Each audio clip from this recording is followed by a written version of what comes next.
Why are blasphemy laws so terrified of atheism? It's a simple question with a revealing answer. These laws, designed to protect religious sensibilities, seem particularly threatened by those who have none. It's as if the mere existence of non-believers casts doubt on the supposed unquestionable truth of religious dogma. Could it be that the foundations of faith are shakier than they appear? Think about it. Why else would the notion of a deity need legal protection from criticism? Surely an all-powerful being wouldn't require such fragile defenses. Perhaps these laws are more about controlling the populace than protecting divine honor. After all, a questioning mind is a dangerous thing, especially to those in power. By suppressing dissent and enforcing conformity, blasphemy laws prop up the status quo and silence those who dare to challenge it. But fear not, dear reader, for the tide is turning. The fight for free thought is afoot, and the days of blasphemy laws are numbered. Blasphemy laws, those archaic relics of a bygone era, are essentially legal gag orders designed to shield religious beliefs from criticism, mockery, or even questioning. They criminalize anything deemed insulting or disrespectful to a particular religion or its deities. Imagine being arrested for telling a bad joke about a burning bush. Now you might think, well, that's just common courtesy, right? Respecting people's beliefs? But here's the rub. Blasphemy laws don't protect individual feelings. They protect institutions, dogmas, and often the very power structures that benefit from unquestioning obedience. These laws elevate religious beliefs to a protected status above all else, implying that they are somehow beyond scrutiny or debate. This creates a dangerous hierarchy of ideas, where religious dogma reigns supreme and dissenting voices are silenced. It's time we retired these antiquated laws to the dustbin of history where they belong. Don't think for a second that blasphemy laws are confined to some distant theocratic backwater. Oh no, these insidious regulations have infiltrated every corner of the globe. From the Islamic republics of the Middle East to the so-called secular states of Europe, blasphemy laws cast a long shadow over freedom of expression. In some countries, a single blasphemous utterance can land you in prison, subject to torture, or even facing a death sentence. In others, the penalties might be less severe, but the chilling effect on free speech is undeniable. Even in nations without explicit blasphemy laws, we see a worrying trend of blasphemy codes creeping into hate speech legislation. These vaguely worded laws, often enacted under the guise of promoting tolerance, can be easily weaponized to silence criticism of religion. The fight against blasphemy is a global one, requiring a united front of rational minds to dismantle these oppressive laws wherever they rear their ugly heads. The true insidiousness of blasphemy laws lies in their ability to stifle dissent and critical thinking. By criminalizing the expression of certain ideas, these laws create a climate of fear and self-censorship. People become afraid to question, to debate, or to challenge the status quo for fear of legal repercussions. Imagine a world where Galileo was imprisoned for daring to suggest that the Earth revolves around the sun, or where Darwin was silenced for proposing the theory of evolution. This is the chilling effect of blasphemy laws. They stifle intellectual curiosity and impede the progress of knowledge. But it's not just about scientific inquiry. Blasphemy laws also have a profound impact on social and political discourse. They can be used to silence critics of government policies, suppress minority voices, and maintain oppressive power structures. When the freedom to question is curtailed, society as a whole suffers. The plight of atheists under blasphemy laws is a stark reminder of the very real human cost of these oppressive regulations. From Pakistan to Saudi Arabia, from Mauritania to Indonesia, countless individuals have faced persecution, imprisonment, and even death simply for expressing their lack of belief in a deity.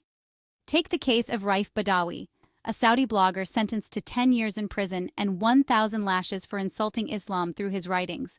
Or the story of Asia Bibi, a Pakistani Christian woman who spent 8 years on death row for allegedly making derogatory remarks about the Prophet Muhammad. These are not isolated incidents. They are chilling examples of a global trend of persecution against atheists and religious minorities. The message is clear: deny the existence of God and face the wrath of the law. It's a sobering reminder that the fight for free speech and secularism is far from over. We must continue to shine a light on these injustices and demand justice for those who have been silenced. The consequences of blasphemy laws extend far beyond the individuals directly targeted. These laws have a chilling effect on free speech as a whole, creating an environment where everyone, even those who consider themselves religious, becomes hesitant to express themselves freely.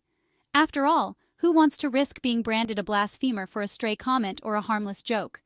This self-censorship creates a society where critical thinking is stifled and open dialogue is replaced with hushed whispers and fearful glances. It's a slippery slope from restricting speech deemed offensive to religious sensibilities to silencing any form of dissent that challenges the status quo.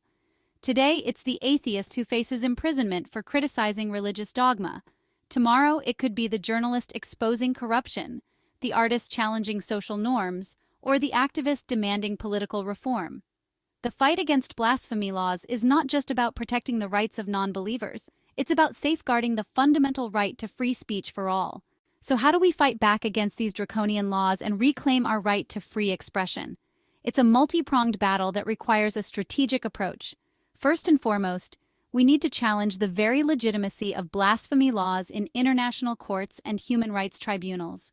These laws are archaic relics that have no place in a modern secular society. They violate fundamental human rights, stifle intellectual discourse, and impede social progress. We need to expose them for what they are: tools of oppression used to silence dissent and maintain the status quo. Legal challenges are just one part of the equation. We also need to mobilize public opinion and shame governments that continue to uphold these archaic laws. The power of international pressure should not be underestimated. The long-term solution to the problem of blasphemy laws lies in fostering a global culture of critical thinking, secularism, and respect for human rights. Education is key in this endeavor. We need to equip future generations with the tools to critically examine information, question authority, and value evidence-based reasoning over blind faith. Promoting secular values is also crucial. A secular society is not one that is devoid of religion. Rather, it is one where all citizens are treated equally, regardless of their religious beliefs or lack thereof. In a truly secular state, the government does not favor one religion over another, nor does it privilege religious beliefs over non-religious ones. By nurturing a society that values reason, evidence, and individual liberty, we can create a world where blasphemy laws are relegated to the dustbin of history, and the freedom to think, speak, and believe or not believe is paramount. The fight against blasphemy laws is not just a legal battle, it's a cultural and intellectual revolution. It's a fight for the very soul of humanity, for our right to question, to doubt, to criticize, and to explore the world around us without fear of persecution. This is a call to arms for all freethinkers, skeptics, humanists, and anyone who values reason, evidence, and freedom of expression. We need to stand up, speak out, and challenge these oppressive laws wherever they exist. Write to your elected officials, support organizations fighting for secularism and free speech, and engage in open and honest dialogue about the importance of critical thinking. The future of free thought depends on it. Let's make the world a safer place for blasphemy, one heretical utterance at a time. Don't forget to like, share, and subscribe to Freethinker's Journey.